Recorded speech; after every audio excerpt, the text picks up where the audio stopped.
Hello friends, welcome to my YouTube channel all India jobs. आज मैं आपके लिए लाया हूँ बहुत ही शानदार नोटिफिकेशन जो कि आया हुआ आरसीईफिल की तरफ से। इसमें क्या आपकी एजुकेशन क्वालिफिकेशन होने वाली है, आप इस वैकेंसी को किस तरीके से अप्लाई कर सकते हैं, इसमें क्या फ़ीस लगने वाली है और क्या पद होने वाले हैं, इन सभी जानकारी को जानने के लिए आप चैनल पर बने रहिए। अगर आप चैनल पर नए हैं तो वीडियो को लाइक करें, चैनल को सब्सक्राइब करें, बेल आइकन को बटन जरूर दबाएं और इस वीडियो को ज़्यादा से ज़्यादा शेयर करें। क्यों? क्योंकि इसमें किसी भी तरह की फ़ीस नहीं लगने वाली है। तो चलते हैं अब हम नोटिफिकेशन की ओर। तो फ्रेंड्स, मैंने जैसा कि आपको बताया, ये जो वैकेंसी आई हुई है आरसीएफएल की तरफ से आई हुई है, राष्ट्रीय केमिकल एवं फर्टिलाइजर लिमिटेड। अच्छा, इसमें एक मेल आईडी दी गई है आपको, अप्रेंटिस 2023@rcflimitedltd.com। अच्छा, ये कहाँ की है? ये मुंबई जोन की है, ठीक है ना। तो अब हम आते हैं कि इसमें टोटल वैकेंसी कितनी निकाली गई है। इसमें 408 ग्रेजुएट अप्रेंटिसशिप मतलब टेक्नीशियन अप्रेंटिसशिप, ट्रेड अप्रेंटिसशिप दी गई है। अब इसमें अप्रेंटिसशिप में क्या है, ग्रेजुएशन वाले भी अप्लाई कर सकते हैं, डिप्लोमा वाले भी, डिग्री वाले भी, आईटीआई वाले भी, सभी प्रकार के व्यक्ति इसको अप्लाई कर सकते हैं। अब जो अप्रेंटिसशिप निकाली गई है, पहले तो मैं आपको एक चीज़ बता दूं कि आरसीएफएल में अप्रेंटिसशिप करने से क्या फ़ायदा है। इसमें जब भी वैकेंसी निकलती है, अगर आपने ग्रेजुएट अप्रेंटिसशिप करी है तो ग्रेजुएशन जो भी वैकेंसी निकलेगी उसमें 10% कोटा ग्रेजुएशन में वालों का रहता है। तो क्या होता है ना, जब फ्यूचर में वैकेंसी निकलेगी, आप 1 ईयर कम अप्रेंटिसशिप कंप्लीट कर लोगे, उसके बाद जब वैकेंसी निकलेगी ना, तो आपको नौकरी लगने का एक इजी वे मिल जाएगा, एक आसान रास्ता मिल जाएगा, जिससे आप बहुत ही जल्द नौकरी लग सकते हैं। इसलिए पेमेंट पर ना जाएं, 1 ईयर की ट्रेनिंग ज़रूर कर लें आप। तो अब मैं बताता हूँ कि आपको इसके लिए करना क्या क्या पड़ेगा और इसमें कितने पद हैं। जैसे 408 पद है ना, तो अब पद पे आता हूँ तो मैं अकाउंट एग्जीक्यूटिव का पद है, ठीक है। सेक्रेटरियल असिस्टेंट का है, रिक्रूटमेंट एग्जीक्यूटिव का पद है। इसमें आपकी एजुकेशन क्वालिफिकेशन क्या है, बीकॉम बीबीए वाले और इकोनॉमिक्स वाले, या फिर ग्रेजुएट बेसिक इंग्लिश नॉलेज वाले, उसके बाद एनी ग्रेजुएट, मतलब इसको अप्लाई कर सकते हैं। इसमें अपर एज लिमिट क्या दी है, 25। वैसे तो मैं आपको बता दूं कि जो अप्रेंटिसशिप होती है 4 ईयर तक ही होती है ना। अब जो ग्रेजुएट अप्रेंटिसशिप है इसलिए 25 ईयर दी गई है, मतलब आपको 1 ईयर का रिलैक्सेशन पहले ही दे दिया गया है। अब मैं बात करूँ परसेंटेज रिक्वायर्ड, मतलब 50% आपके होने चाहिए। वैसे तो कोई पढ़ने लिखने वाला 50% होंगे ही उसके, ठीक है ना। तो उसके बाद ट्रेनिंग कितने 1 ईयर की होगी, मतलब 12 मंथ की होने वाली है, ठीक है ना। उसके बाद जो वो ये इसमें जो पद दिए गए हैं वो 51 दिए गए हैं किसके अकाउंट वालों के लिए, और सेक्रेटरियल वालों के 76 दिए हैं और रिक्रूटमेंट एग्जीक्यूटिव वालों के 30 दिए हैं। इसमें टोटल कितने 157 पद हैं। फिर आते हैं हम टेक्नीशियन अप्रेंटिसशिप वाले, मतलब जिनने डिप्लोमा किया हुआ है, वो केमिकल वालों के लिए, सिविल वालों के लिए, कंप्यूटर वालों के लिए, इलेक्ट्रिकल वालों के लिए, इंस्ट्रूमेंटेशन वालों के लिए, डिप्लोमा मैकेनिकल वालों के लिए, इन सभी के लिए पद दिए हैं। जैसे केमिकल वालों के लिए 30, सिविल वालों के लिए 11, कंप्यूटर वालों के लिए 6, इलेक्ट्रिकल वालों के लिए 20, उसके बाद इंस्ट्रूमेंटेशन वालों को दिया है 20, उसके बाद मैकेनिकल वालों को दिया है 28। अब आते हैं हम कहाँ, केमिकल प्लांट। भाई ये सबसे शानदार वैकेंसी होती है केमिकल प्लांट। जिनने बीएससी करी है वो अटेंडेंट ऑपरेटर केमिकल प्लांट से ज़रूर कर लें, क्योंकि एओसीपी वालों की बहुत इजी वे में नौकरी लग जाती है, क्योंकि पूरे भारत में गिनी चुनी आईटीआई होती हैं। और ग्रेजुएट वालों को ये अप्रेंटिसशिप करने का मौका या तो ऑर्डिनेंस फैक्ट्री में मिलता है, या तो ई श्रम मिलता है, या फिर आरसीएफएल में मिलता है। मतलब 3 ही ऐसी जगह है यहाँ पर अटेंडेंट ऑपरेटर केमिकल प्लांट से अप्रेंटिसशिप कराई जाती है और 10% कोटे के साथ नौकरी दी जाती है। तो इसमें बीएससी जिनकी फिजिक्स केमिस्ट्री मैथ्स से हैं वो ज़रूर अप्लाई कर लें, क्योंकि ऑर्डिनेंस फैक्ट्री भी 24 ईयर तक ही अप्रेंटिसशिप करवाती है, ये तो 25 साल दे रहे हैं आपको, ठीक है। तो आरसीएफएल में 10% कोटा और उसके बाद व्यक्ति भी कम, तो आपका सिलेक्शन 100% है। आप ट्राई मान लें, 3 ईयर के अंदर आपको एक ना एक वैकेंसी आरसीएफएल मिल जाएगी और आप नौकरी लग जाएंगी। इसमें आपकी जो परसेंटेज दी है 50% बहुत कम दिए हैं, इतने इतने में तो काम हो जाता है, ठीक। आपके आए हुए होंगे बीएससी में 50%, तो क्योंकि जो बीएससी वही कर रहा होगा जो फिजिक्स केमिस्ट्री मैथ में अच्छा है। पर अपर एज लिमिट क्या दी है, 25 दी है, और नवा आपको क्या है टोटल पद दिए हैं 104। फिर हम चलते हैं नीचे, बॉयलर अटेंडेंट, ये भी बहुत ही शानदार ट्रेड होने वाली है अप्रेंटिसशिप वालों के लिए कि आप बॉयलर अटेंडेंट से कर लेते हैं तो बॉयलर की वैकेंसी बहुत अच्छी खासी निकलती है। जैसे कि मैं बता दूं, हॉटनेस फैक्ट्री में निकलती है, RCFL में निकल रही है, इसरो में निकल रही है, बार्क में निकल रही है, AMD में निकल रही है, एटॉमिक मिनरल में निकल रही है। बहुत सी जगह है जहाँ पर बॉयलर अटेंडेंट की वैकेंसी निकलती है और बच्चे बहुत कम होते हैं क्योंकि ये गवर्नमेंट में ही कराई जाती है सिर्फ। तो इसमें 3 पद हैं, इलेक्ट्रीशियन के 4 पद हैं, हॉर्टिकल्चर के असिस्टेंट के 6 पद हैं और इंस्ट्रूमेंट मैकेनिक के केमिकल प्लांट के 3 पद हैं, लेबोरेटरी असिस्टेंट के केमिकल प्लांट के 13 पद हैं, मेडिकल लेबोरेटरी टेक्नीशियन के कितने 3 पद हैं। अब क्या है, मैं आपको बता दूं कि इसमें जो रिज़र्व वैकेंसी है, मतलब SC वालों के लिए 61 है, ST वालों के लिए 30, OBC के लिए 110 है, EWS के लिए 40 और जनरल वालों के लिए 167 और टोटल पद हैं 408।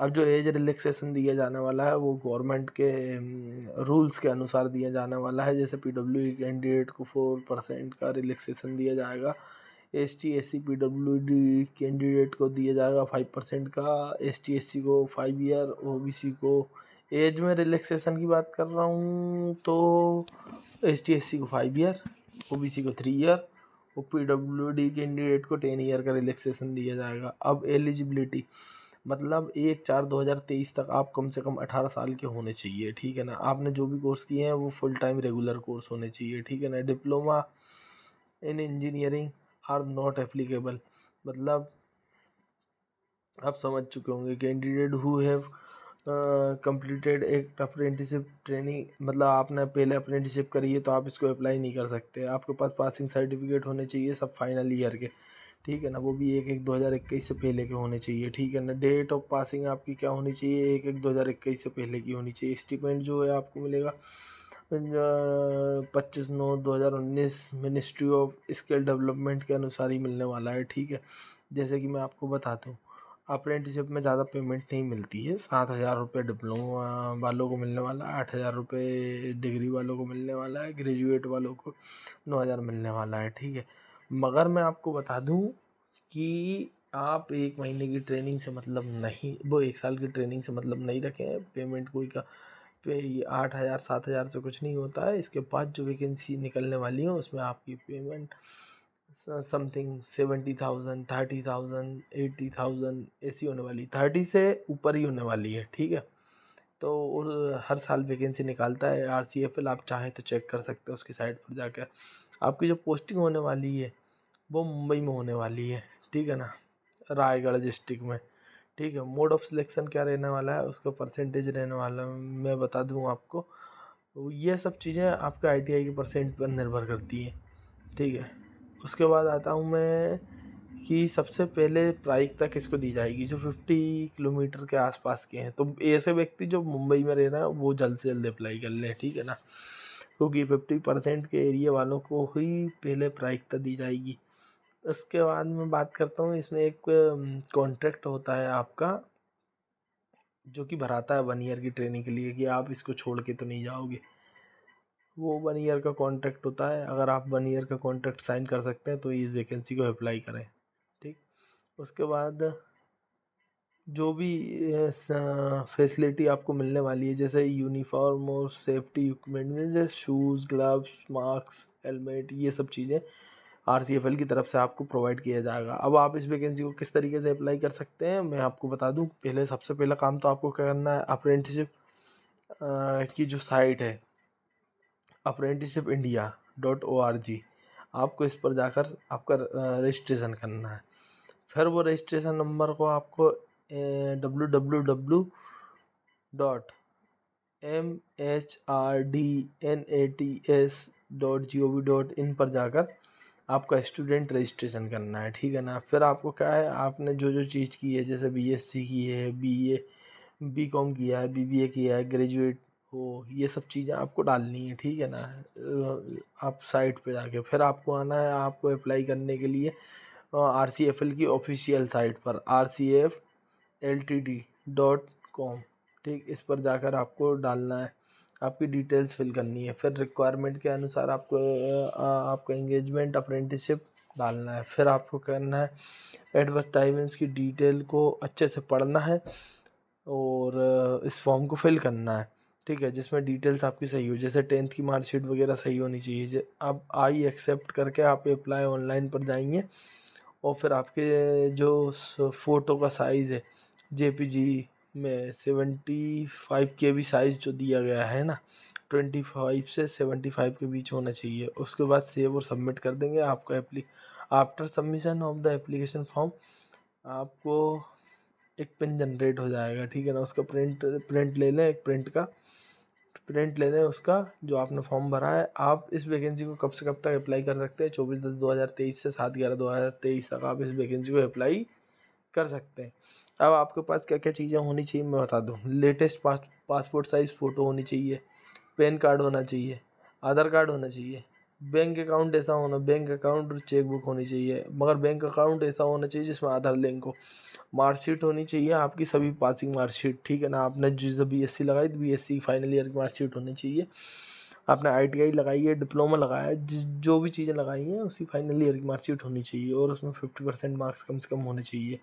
अब जैसा कि मैं इम्पोर्टेंट इंस्ट्रक्शन में अब बता दूं आपको, जो दिए गए हैं वही 24/10/2023 से लेकर 7/11/2023 तक आपको इसको अप्लाई करना है, ठीक है ना। पैन कार्ड आपके पास होना चाहिए। पैन कार्ड का पर नाम सही होना चाहिए। 10th की मार्कशीट पर डेट ऑफ बर्थ जो डाली गई है वही होना चाहिए। प्रूफ जो जो चीज़ें आपको दी गई हैं इसमें ही वही लिखा हुआ है। उसके बाद सर्टिफिकेट ऑफ यूनिवर्सिटी, मतलब यूनिवर्सिटी का सर्टिफिकेट होना चाहिए। मेडिकल फिटनेस, जो कि आपको गवर्नमेंट हॉस्पिटल से बुधवार या शुक्रवार को समथिंग कराया जाता है। हर हॉस्पिटल की अलग अलग रहती है। जिला अस्पताल में जाके आप मेडिकल फिटनेस आपको करवा सकते हैं, फ्री ऑफ कॉस्ट रहता है वो। तो आपका कुछ बेसिक टेस्ट करके आपको एक मेडिकल फिटनेस सर्टिफिकेट दे देते हैं जब आप ज्वाइन करते हैं। कास्ट सर्टिफिकेट आपके पास ST SC OBC वालों के से अप्लाई कर रहे हैं तो आपके पास कास्ट सर्टिफिकेट होना चाहिए। EWS वालों का EWS सर्टिफिकेट होना चाहिए, वो कि 22 और 23 का ही होना चाहिए। अब मैं आपको बता दूं कि आप जो डिटेल मेडिकल फिट रहेंगे तो ही आप इस वैकेंसी को अप्लाई करें। अगर आप मेडिकल फिट नहीं है तो आप इस वैकेंसी को अप्लाई नहीं कर सकते हैं और आप किसी भी वैकेंसी, एक ही वैकेंसी को अप्लाई कर सकते हैं। अब यही सब डिटेल्स आपको नीचे दी गई है कि आप RCF की साइट पर अगर इस वैकेंसी को अप्लाई कर लेते हैं और 1 ईयर की आप RCFL से ट्रेनिंग कर लेते हैं तो आपको 10% हर वैकेंसी पर, जो भी वैकेंसी आपकी ट्रेड से निकलेगी, आपको 10% रिलैक्सेशन दिया जाएगा। अब 10% कोटा जब आपका रहेगा तो आपका इजी वे में सिलेक्शन हो जाएगा। आपको कोई भी जानकारी अगर प्राप्त करनी है तो अप्रेंटिस 2023@RCFLTT.com पर जाकर आप जानकारी प्राप्त कर सकते हैं। अगर आपको फुल डिटेल्स इस वैकेंसी की पसंद आई तो आप मेरे चैनल को सब्सक्राइब करें, वीडियो को लाइक करें, ज़्यादा से ज़्यादा इस वीडियो को शेयर करें। Thank you.